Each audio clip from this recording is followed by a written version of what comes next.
Ciao, buongiorno. From Sydney, live here, 5:30 in the afternoon, and we're about to cover your daily dose of intertransfer.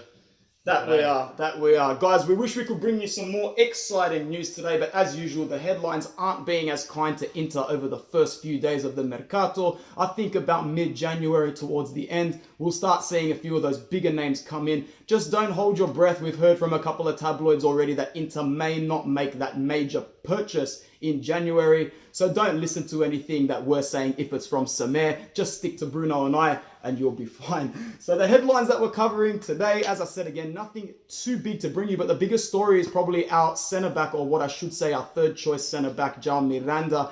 Due to his lack of playing time and us unfortunately exiting the Champions League, he doesn't seem to have much of a future on the horizon here in general, let alone over the next few months. So we could be looking at a departure for Miranda there. The rumours keep intensifying about a move to Galatasaray. I personally don't think that's happening. I think he either stays in Italy or even more likely goes back to Brazil, to Flamengo or maybe Santos. I'll let Bruno cover the next story, but me personally, I hope Miranda doesn't leave, but we'll see more surface on that soon. Yeah, before I go on, Miranda, I think he's done well for Inter, and I just think we've got the Fry, Skriniar there, and it's just too hard to pick one. Yeah. But we'll move on.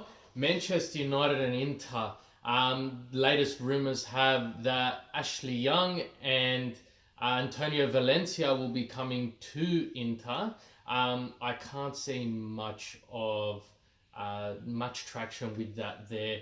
Young is a free transfer, which Inter can be looking for at this current point with financial fair play.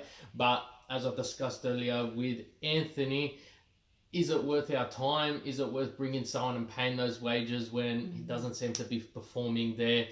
And Antonio Valencia, again, apparently he is also looking to move to Inter. But in saying that, I preferred when the rumours were saying Anthony Marzio, to be honest. But that's all from Manchester United at this point. Mate, we need good fullbacks. We don't need a former left winger for Aston Villa coming in to play right back for us. We don't need a former attacking winger for Wigan coming in to play for us, man. Let's just stick to the logistics that we do need, I reckon. Next on the list, sticking to the subject of free transfers or players that are free coming up. We all know Marotta has a little bit of an eye for great transfers. We won't even go into the deals that he was able to pull off in Turin in his career. They were outstandingly, disgustingly good.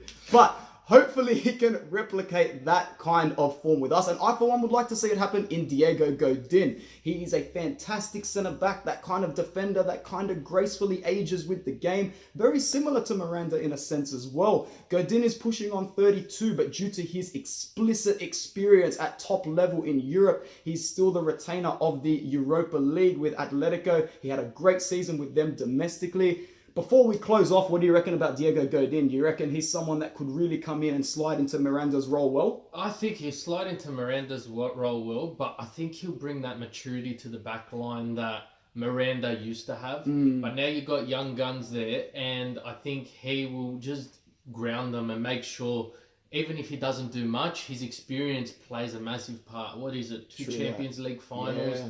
He took the throne from Barcelona and Real Madrid. Not to mention he's got like 50, 60, maybe even more caps for Uruguay at top level as well. Quote me, I'm probably wrong, but he's been there for ages. Yeah. So the last rumour, and I for one hope it's sort of true, is Gabriel Barrosa.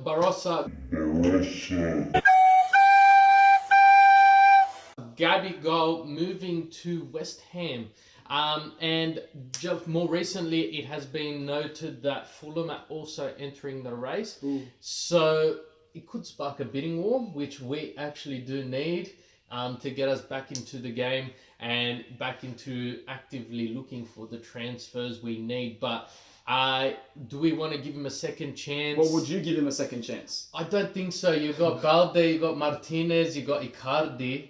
And do we need to have that extra person there? No, when he was there, did he do anything? But we need that extra cash, as you said, and this could be a golden opportunity. Let's just not let the English clubs know how badly we kind of want him off the books. Let's get that bidding war going. Guys, thanks for tuning in today. We'll cut it there because we have so much content to bring you over the next few weeks, starting with a mid-season review, which is coming at you very, very shortly. So guys, as always, thanks Bruno, bro. Champion, Happy New Year. Let's make it a black and blue one. Forza Inter.